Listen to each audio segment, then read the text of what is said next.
Welcome to Games from Folktales, a podcast that mixes historical research and tabletop role-playing settings. I'm your host, Timothy Ferguson.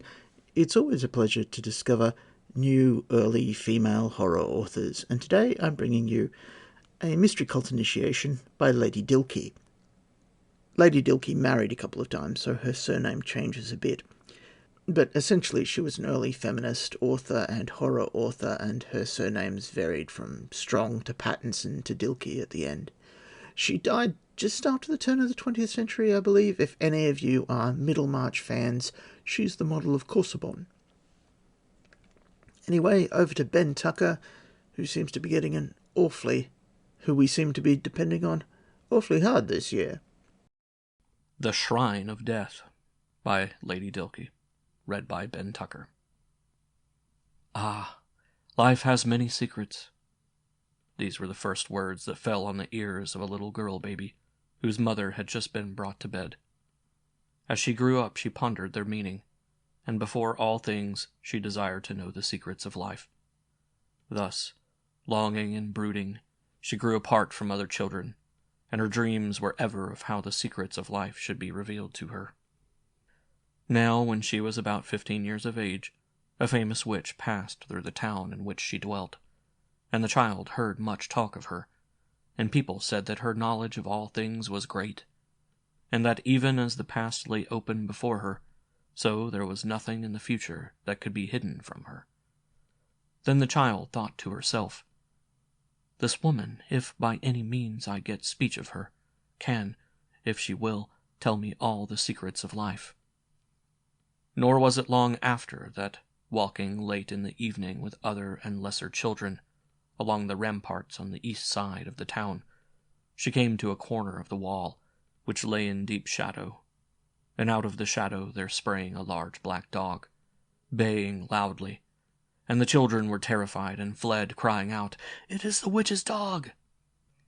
And one, the least of all, fell in its terror, so the elder one tarried, and lifted it from the ground, and, as she comforted it, for it was shaken by its fall, and the dog continued baying, the witch herself came out of the shadow and said, "Off with you, you little fools, and break my peace no more with your folly." And the little one ran for fear, but the elder girl stood still, and laying hold of the witch's mantle, she said, "Before I go, tell me, what are the secrets of life?" And the witch answered, "Marry death, fair child, and you will know." At the first, the saying of the witch fell like a stone in the girl's heart. But ere long her words, and the words which she had heard in the hour of her birth, filled all her thoughts. And when other girls jested or spoke of feasts and merriment, of happy love and all the joys of life, such talk seemed to her mere wind of idle tales. And the gossips who would have made a match for her schemed in vain, for she had but one desire, the desire to woo death, and learn the secrets of life. Often now she would seek the ramparts in late evening, hoping that in the shadows she might once more find the witch, and learn from her the way to her desire, but she found her not. Returning in the darkness, it so happened after one of these fruitless journeys that she passed under the walls of an ancient church, and looking up at the windows, she saw the flickering of a low, unsteady light upon the colored panes. And as she drew near to the door, and seeing it ajar, she pushed it open and entered, and passing between the mighty columns of the nave, she stepped aside to the spot whence the light proceeded. Having done so, she found herself standing in front of a great tomb, in one side of which were brazen gates, and beyond the gates a long flight of marble steps leading down to a vast hall or chapel below.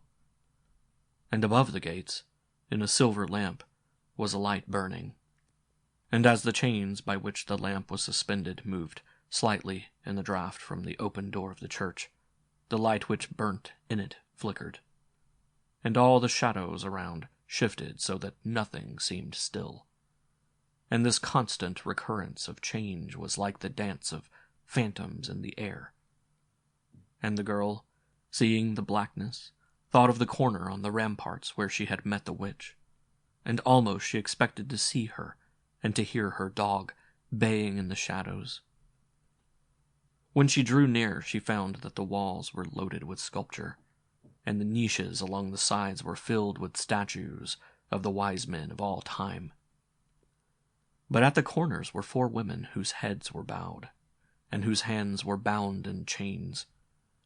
Then, looking at them as they sat thus, discrowned but majestic, the soul of the girl was filled with sorrow, and she fell weeping, and clasping her hands in her grief, she cast her eyes to heaven. As she did so, the lamp swayed a little forwards, and its rays touched with light a figure seated on the top of the monument. When the girl caught sight of this figure, she ceased weeping, and when she had withdrawn a step or 2 backwards, so as to get a fuller view, she fell upon her knees, and a gleam of wondrous expectation shone out of her face, for on the top of the tomb, robed and crowned, sat the image of death. And a great gladness and awe filled her soul, for she thought, "If I may but be found worthy to enter his portals, all the secrets of life will be mine." And laying her hands on the gates, she sought to open them, but they were locked. So after a little while she went sadly away. Each day from this time forth, when twilight fell, the girl returned to the church, and would there remain kneeling for many hours before the shrine of death, nor could she by any means be drawn away from her purpose.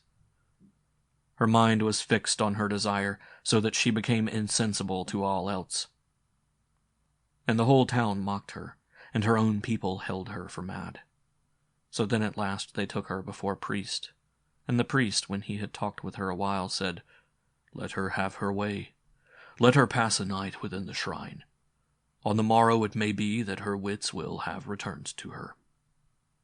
So a day was set, and they robed her in white as a bride, and in great state with youths bearing torches, and many maidens whose hands were full of flowers, she was brought through the city at nightfall to the church. And the gates of the shrine were opened, and as she passed within, the youths put out their torches, and the maidens threw their roses on the steps beneath her feet. When the gates closed upon her, she stood a while upon the upper steps, and so she waited until the last footfall had ceased to echo in the church, and she knew herself to be alone in the long-desired presence.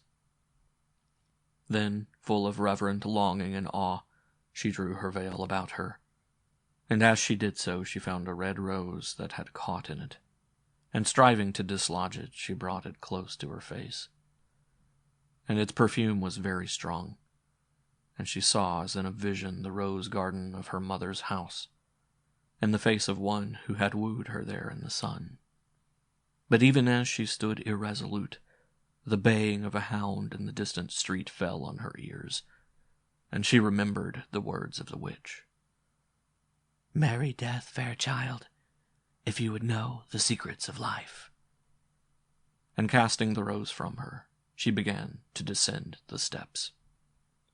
As she went down, she heard, as it were, the light pattering of feet behind her. But turning, when she came to the foot, to look, she found that this sound was only the echoing fall from step to step of the flowers which her long robes had drawn after her. And she heeded them not, for she was now within the shrine, and looking to the right hand and to the left, she saw long rows of tombs, each one hewn in marble, and covered with sculpture of wondrous beauty. All this, though, she saw dimly. The plainest thing to view was the long black shadow of her own form, cast before her by the light from the lamp above. And as she looked beyond the uttermost rim of shadow, she became aware of an awful shape, seated at a marble table, whereon lay an open book. Looking on this dread shape, she trembled, for she knew that she was in the presence of death. Then, seeing the book, her heart was uplifted within her, and stepping boldly forwards, she seated herself before it. And as she did so, it seemed to her that she heard a shiver from within the tombs. Now, when she came near, Death had raised his finger, and he pointed to the writing on the open page. But as she put her hands upon the book, the blood rushed back to her heart, for it was ice cold, and again it seemed to her that something moved within the tombs. It was but for a minute. Then her courage returned, and she fixed her eyes eagerly upon the lines before her and began to read. But the very letters were at first strange to her, and even when she knew them, she could by no means frame them into words, or make any sentence out of them, so that at the last she looked up in her wonderment to seek aid. But he, the terrible one, before whom she sat, again lifted his finger, and as he pointed to the page, a weight as of lead forced down her eyes upon the book. And now the letters shifted strangely, and when she thought to have seized a word or phrase, it would suddenly be gone. For if the text shone out plain for an instant, the strange shadows, moving with the movements of the silver lamp, would blot it again, as quickly from sight. At this, distraction filled her mind, and she heard her own breathing like sobs in the darkness, and fear choked her, for ever when she would have appealed for help, her eyes saw the same deadly menace, the same uplifted and threatening finger. Then glancing to left and right, a new horror took possession of her, for the lids of the tombs were yawning wide, and whenever her thoughts turned to flight, their awful tenants peered at her from above the edges, and they made as though they would have stayed her. Thus she sat till it was long past midnight, and her heart was sick within her, when again the distant baying of a hound reached her ears. But this sound, instead of giving her fresh courage, seemed to her but a bitter mockery, for she thought, "What shall the secrets of life profit me, if I must make my bed with death?" And she became mad with anger, and she cursed the counsels of the witch, and in her desperation, like a creature caught in the toils, she sprang from her seat and made towards the steps by which she had come. Ere she could reach them, all the dreadful dwellers in the tombs were before her, and she, seeing the way to life was barred forever, fell to the ground at their feet, and gave up her spirit in a great agony.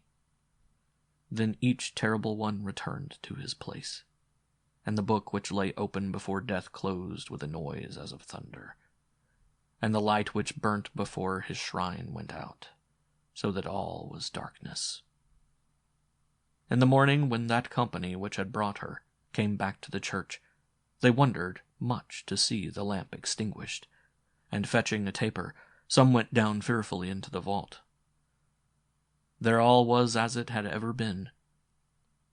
Only the girl lay face downwards amongst the withered roses, and when they lifted her up they saw that she was dead, but her eyes were wide with horror.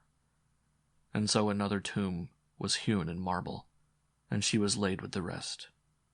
And when men tell the tale of her strange bridal, they say, "She had but the reward of her folly.